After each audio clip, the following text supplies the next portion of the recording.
Searching is similar to filtering because we are using the data attribute.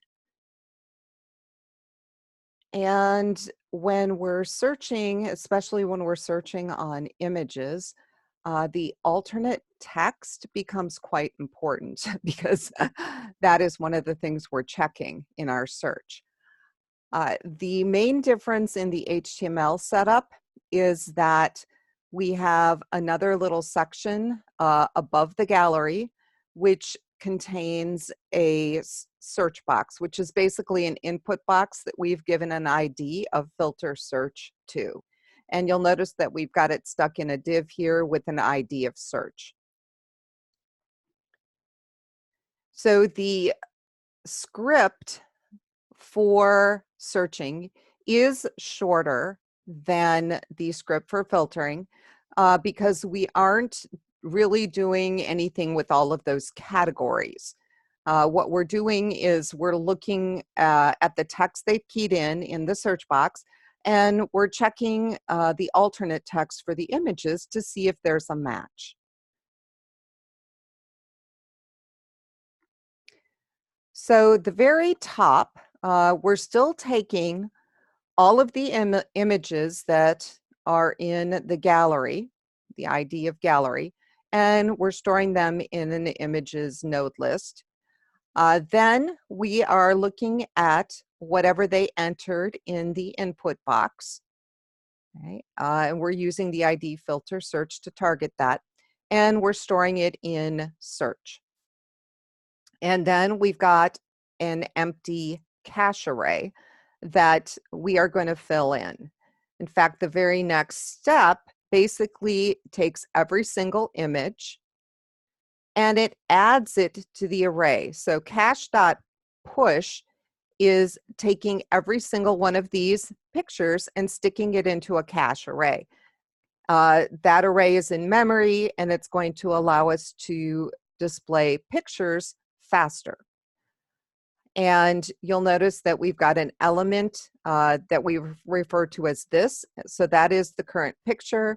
And then the text is the alternate text that has been trimmed and converted to lowercase.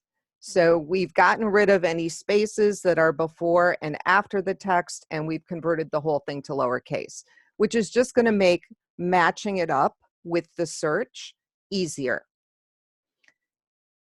Okay, so after it creates the variables and it creates all of the elements in the cache, then it comes down to the bottom and it checks to see if there has been anything input in the search box.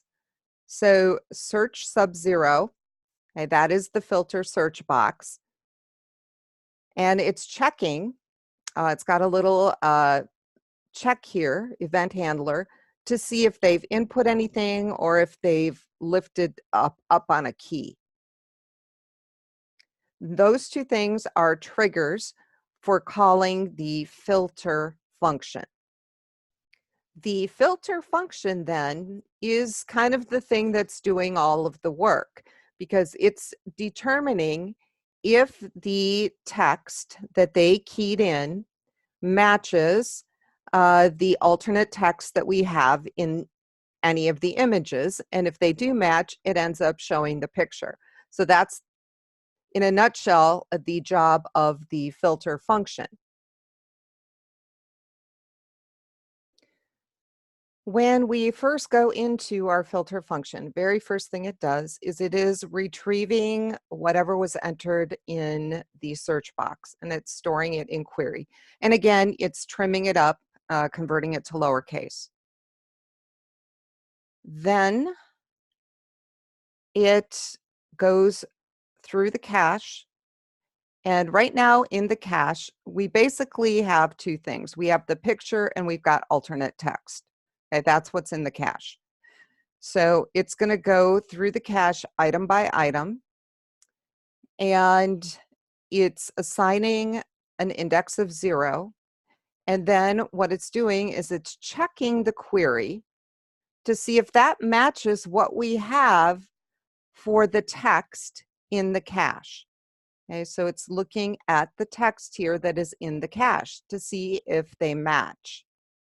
Okay, and if they do, it's assigning a different index number. If it doesn't find a match, it assigns -1. So -1 means no match, and any other number means that there is a match. So then down here, the next line is deciding if this particular image should display or if it should be hidden. If the image index is a -1, then it is hidden. The display is set to none. Okay? Otherwise, it is displayed. So then the display is just set to nothing because we're going to display it. So that is how it is determining if something should display or not.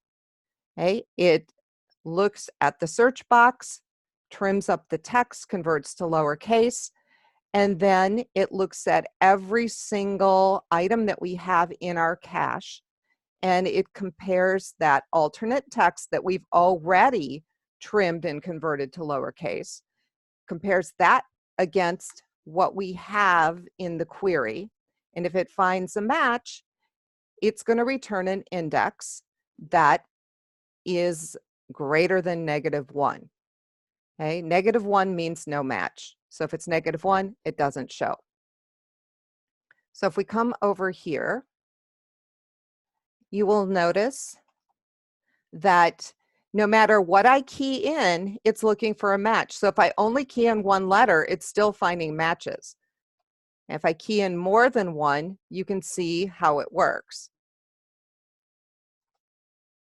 Okay, so it's actually pretty slick how it does searching. And it's not a whole lot of code required to get the search to work.